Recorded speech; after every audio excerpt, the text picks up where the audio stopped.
what could possibly be the motive for not defending yourself in a sensible way from an EMP attack? Like, I don't get that at all. Support from the electrical industry. Ooh, really? Yeah, there's a huge amount of pushback. So it gets a little bit in the weeds and boring, but there are these two things, the NERC and the FERC. Yeah. Yeah. And they are supposed to regulate one another, basically, or one, FERC is supposed to regulate NERC.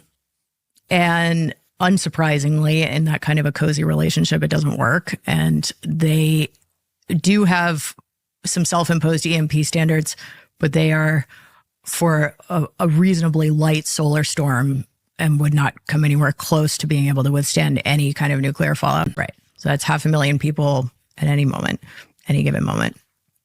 And then you have, obviously traffic and everything that happens in that immediate chaos. But very quickly after that, the SCADA systems begin to fail, and you have fire, you have flood. Within 72 hours, you have meltdown at all nuclear facilities.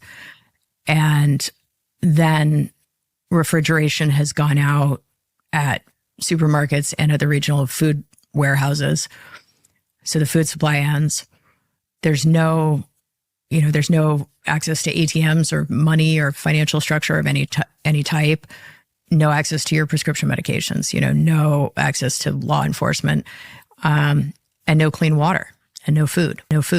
So unless, you have your Berkey that you can put lake water in and, a year's worth of food, and a way to protect yourself, which the vast majority of Americans don't have.